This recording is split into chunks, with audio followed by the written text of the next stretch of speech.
बिस्मिल्लाहिर्रहमानिर्रहीम। इय्याका नअबुदु व इय्याका नस्तईन। मैं मुखातब हूँ अपनी कौम से, अपनी आने वाली नस्लों से, कि मेरे कायद ने जो कहा था कि जब मैं इन चोरों को हाथ डालूँगा तो ये सब चोर इकट्ठे हो जाएंगे और एक दूसरे के मफादात को बचाने की भरपूर कोशिश करेंगे और इनके सहूलतकार जो इनके साथ साजबाज हैं वो भी इनके साथ खड़े हो जाएंगे। अब सबसे बड़ा सानिया ये है कि जो रिपोर्ट शाया हुई है कि पंजाब पुलिस के 234 मुलाजमीन अहलकारान मंशियात में मुलव्वस पाए गए हैं। तो वो क्यों ना मंशियात का काम करें जब आईजी पंजाब अपनी तमाम हदूद को तोड़कर न्यूट्रल्स को खुश करने के लिए अपनी तमाम जिम्मेदारियों से बरियुज़्ज़मा होकर सिर्फ और सिर्फ जाली फर्जी एस्टेब्लिशमेंट के साथ साजबाज होकर शोबाज शरीफ, नवाज शरीफ, जरदारी और इनको तहफ़्फ़ुज़ देने में चल पड़े, तो फिर नीचे जो अहलकारान हैं वो भी तो सब कुछ कर सकते हैं। उन पे आपने क्यों मुकदमा दर्ज कर लिए हैं, उनकी क्यों गिरफ्तारियां कर रहे हैं? आप बजाते खुद गैर कानूनी काम कर रहे हैं। गैर कानूनी काम करने की वजह से आपको अवार्ड दिए गए हैं। ये आपकी जिम्मेदारी नहीं कि आप कौम को ये लेक्चर दें कि कौम मुल्क की मुआशियत ऊपर जा रही है, मुल्क में जमहूरियत चल पड़ी है, मुल्क में लॉ एंड ऑर्डर की सूरत बहुत बेहतर हो गई है। शर्म आनी चाहिए आपको। आपको ये नहीं पता कि पंजाब में पहले से ज्यादा दहशतगर्दी आ गई है। आपको ये नहीं पता कि पंजाब में जराइम की रेशो ऊपर चला गई है। आप तो बिके हुए हैं, इसलिए तो आपको अवार्ड दिया गया है। मोहसिन नकवी जिसको वजीर दाखिला बनाया गया, आपको भी पता है, वो भी एक बिका हुआ इंसान है। उस बिकने की वजह से जो उसको टारगेट दिए गए थे न्यूट्रल की तरफ से, उस पर उसने अमल दरामद करके बल्कि उससे आगे निकल गया है, इसलिए उसको ओहदा दिए गया और मजीद दिए जाएंगे।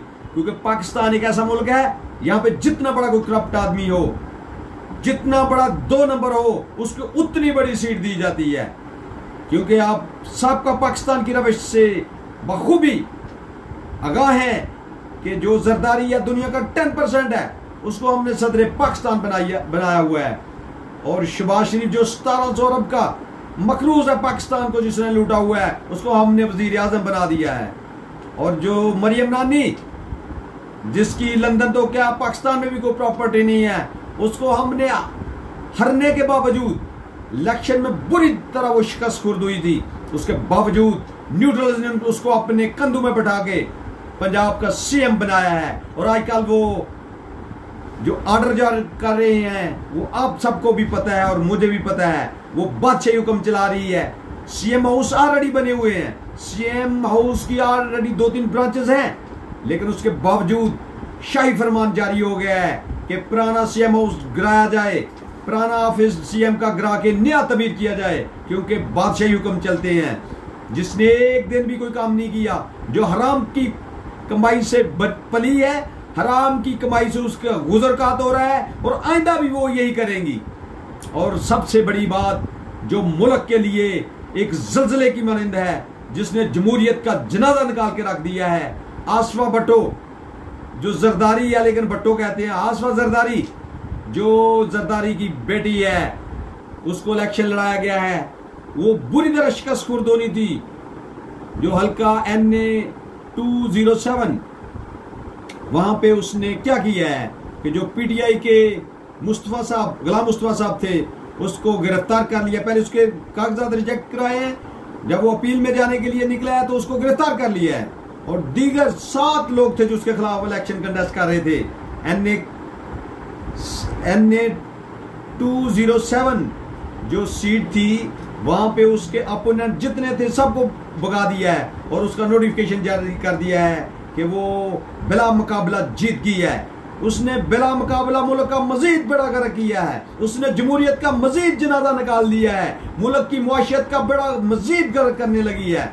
ये इसका ही कसूर नहीं, इसका जो नाना था वो भी ऐसे जीता था। उसने भी जो उसके मुखालफिन थे, न सिर्फ उस अकेले को बल्कि उसके जो हवारी थे उसको भी सीटें जिताई गई थी इसी तरह।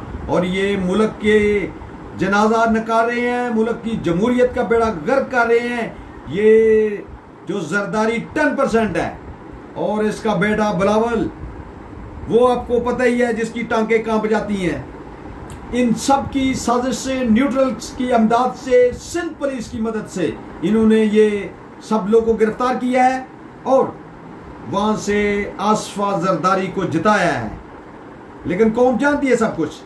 इंशाल्लाह जब मेरिट पे इलेक्शन होंगे तो कौम ने जैसे 8 मई को इनको सब कुछ बताया था, इन न्यूट्रल्स को भी, इन सियासी हरीफों को भी इंशाल्लाह आइंदा भी ऐसे ही बताएगी कौम। जो सबसे बड़ी बात को फलस्तीन पर जो जुल्म, ज्यादती, जबर किया गया है, तमाम मुस्लिम उम्मा सोई हुई है। तो उसके नतीजे में क्या हो रहा है? इन पे अल्लाह का अज़ाब आएगा। मैं कहता हूं, मेरी बात लिख लो कि जब एक मजलूम के साथ ये खड़े नहीं हो रहे कि हम कबूतर की तरह इन्होंने आंखें बंद की हुई हैं, तो इंशाल्लाह ये इन पे भी अज़ाब आके रहेगा। ये जो जर्नैल जो जजीरे खरीद के बैठे हुए हैं, जो 2 नंबर बिके हुए और मुल्क गद्दारों को तहफ़्फ़ुज़ देने में जर्नैल लगे हुए हैं, ये भी इंशाल्लाह ये जरूर ये इसका भुगतेंगे। क्योंकि शेख सादी रहमतुल्लाह ने फरमाया हुआ है कि मैंने कोई ऐसा शख्स नहीं देखा जिसने जुल्म किया हो और उसके साथ जुल्म ना हो, उस पर अल्लाह का कहर ना पड़ा हो, और मैंने कोई ऐसा शख्स नहीं देखा कि जो सखी हो और वो बर्बाद हो। ये कभी नहीं हो सकता। लिहाजा इन जर्नैलों ने, इन सियासतदानों ने, इन इस्लामी मालिक ने सब कुछ देखना है। जो मुलायम्स हैं अमेरिका के साथ, इसराइल के साथ और उनके हवारियों के साथ, तो इंशाल्लाह इनको भी अल्लाह ने, और दुनिया में भी ये देखेंगे, जलील और रसवा होंगे। जो राजकुमारी आजकल मरियम नानी अपने ऑर्डर जारी कर रही है और ये पंजाब की ये सूरत हाल है, और वैसी ही सिंध की है। वहां पे भी राजकुमारी आसफा जरदारी को इन्होंने खड़ा कर लिया है, वो वहां पे बादशाही हुक्म चलाएगी। लेकिन ये देख लें कि मुल्क का बेड़ा गर्क करते हुए मुआशियत का बेड़ा गर्क कर दिया है। और मजीद जो नून लीग की तो एक ही पॉलिसी है, तो माल बनाओ, लेकिन अब यहाँ पे एस्टेब्लिशमेंट ने माल बनाने से थोड़ा सा एक अपना बंदा आगे पुटअप कर दिया है, औरंगजेब को वजीर खजाना बना दिया है। तो इससे जो इसाकदार है उसकी तबीयत ठीक नहीं चल रही, बल्कि पूरी नून लीग की तबीयत ठीक नहीं चल रही, क्योंकि उनको पता है कि माल पैसा वजारत खजाना से ही आना है। लेकिन एस्टेब्लिशमेंट ने अपना औरंगजेब पुटअप कर दिया है। अब इनकी भरपूर कोशिश है कि किसी तरह से वजीर खजाना की कुर्सी पर इसाक डार बैठ जाए और फिर से वही बहारें आ जाए, वही लूटा मारी और जो करप्शन है उसका बाजार गर्म हो। ये इससे मैं समझता हूं कि पाकिस्तान की तारीख में पहली दफा 6 जजेस ने ये इकट्ठे ये करारदाद पेश की है, एक खत लिखा है, एक अपना मौक़िफ़ पेश किया है कि हमारे साथ जुल्म ज्यादती हो रही है और न्यूट्रल्स और एजेंसियां हमें दबाव में ला रही हैं कि इमरान खान के खिलाफ फैसले करो और जिस तरह हम चाहते हैं वैसे करो। तो अजमत है उनकी हिम्मत को, उनकी दिलेरी को, कि ये जो गन्ने लेके बैठे हुए बॉर्डर के मालकान हैं, जो अब ऐवानों में बैठे हुए हैं, इनकी टांगें कांप जाती हैं। लेकिन उन जजेस को सल्यूट है कि जिन्होंने कौम को भी बताया है और चीफ जस्टिस को भी बताया है। लेकिन चीफ जस्टिस इंतहाई बेशर्म आदमी है, जिसने सहूलतकारी की है हर तरह से पीटीआई को विक्टिमाइज करने के लिए, न्यूट्रल्स का बोल बाला करने के लिए और करप्ट तरीन लोगों को मुल्क का वारिस बनाने में। जब पीटीआई से बल्ला छीना गया तो इसमें काजी फायजी सा सरे फरिश्त था। जब आरओ की तैनाती का मैटर था कि एस्टेब्लिशमेंट ब्यूरोक्रेसी को आगे लेके आना चाहती थी ताकि आसानी से इलेक्शन में खुर्द बुर्द किया जा सके, इलेक्शन में रिगिंग हो सके, तो उसका सहूलतकार यही काजी फायजी सा था। इसने ही सबको जायज करार दिया था और इमरान खान को सजा दिलाने में इसका 100% हाथ है। और अब ये कैसे मुमकिन है कि 6 जजेस जिन्होंने जुर्रत की है, कौम को बताया है कि हमें धमकियां दी जा रही हैं जस्टिस की तरफ से, तो उनकी इस इशू को रिड्रेसल करने के लिए सॉर्ट आउट करने के लिए एक लम्हा फिक्रिया है कि रिटायर्ड जज को कमीशन कर किया जा रहा है। शर्म है। और उसकी सूलतकारी जो हमारा वज़ीर आज़म बनाया हुआ है, जिसको हम शोबाज कहते हैं, जिसको हम ड्रामे गिर कहते हैं, जिसने कौम को अपना लिबास बेचकर, अपने कपड़े बेचकर सस्ता आटा देना था, वो उसको उसका निगरान बनाया जा रहा है, उसको उसका सूरतकार बनाया जा रहा है कि ये देखेगा कि जजेस को किसने धमकियां दी हैं। और ये जो हमारा चीफ जस्टिस काजी फैजी सा है, इसने ये 6 जजेस को कहा है कि वो वजीर आजम से मुलाकात करें।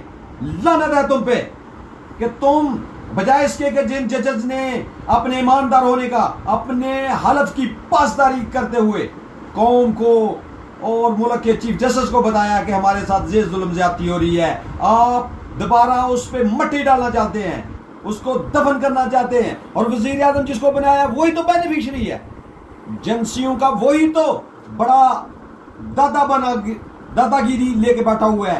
एजेंसियों ने उसे ही तो पाला पोसा है। एजेंसियों ने धमकार कर पीटीआई के लोगों को गिरफ्तार करके, सियासी वर्कर्स के साथ तशद्दुद करके इसी को तो बेनिफिट दिया है। तो क्या वो इसकी स्क्रूटनी होने देगा? नहीं, ये कभी भी सोचा नहीं जा सकता। ये अगर मजीद सूलतकारी की जा सकती है तो वो नवाज शरीफ, शहबाज शरीफ की फेवर में की जा सकती है, वो किसी और की फेवर में नहीं की जा सकती। मुल्क को, कौम के लिए, आने वाली नस्लों के लिए ये बेहतरी नहीं सोच सकते। मगर अगर सोच सकते हैं तो ये जर्नैल अपनी जाती जायदादें बनाने के लिए सोच सकते हैं, ये जजेस अपनी जाती जायदादों के लिए सोच सकते हैं, ये पॉलिटिशियंस जिसमें आसिफ जरदारी हो, नवाज शरीफ हो, शहबाज शरीफ हो, मरियम नानी हो, आसिफा जरदारी हो, ये कैसे कौम का सोच सकते हैं जिनका पैदा होना ही हराम की कमाई से चला हुआ है और आगे जाकर भी ये मुल्क को लूट कर, मुल्क की मुआशरत का बेड़ा गर्क करके मुल्क की जमहूरियत का जनाजा निकाल चुके हैं। और अब ये कैसे स्क्रूट होने देंगे कि 6 जजेस के साथ किन लोगों ने ज्यादती की है, कौन लोग जिम्मेदार हैं जो इनको धमकियां दे रहे हैं, क्योंकि ये खुद उन्हीं एजेंसियों की पैदावार है, वो इनके ही तहफ़्फ़ुज़ के निगहबान हैं। लिहाजा कौम को अगर आगे लेके जाना है, अगर मुल्क को आगे लेके जाना है, हमें अपनी आने वाली नस्लों को आगे लेके जाना है, मुल्क की तरक्की देखनी है, तो उसका एक ही हल है, इन चोर लटेरों, गद्दारों और इनके सहूलतकारों को उठा बाहर फेंकना पड़ेगा। और सिर्फ कौम को जो असल हीरो है इमरान खान, उसकी सोच, फहम और उसके ख्यालात पे अमल दरामद करके मुल्क में आइन कानून की बहाली हो सकती है, अदरवाइज इसका कोई हाल नहीं। पाकिस्तान जिंदाबाद, इमरान खान पाइंदाबाद।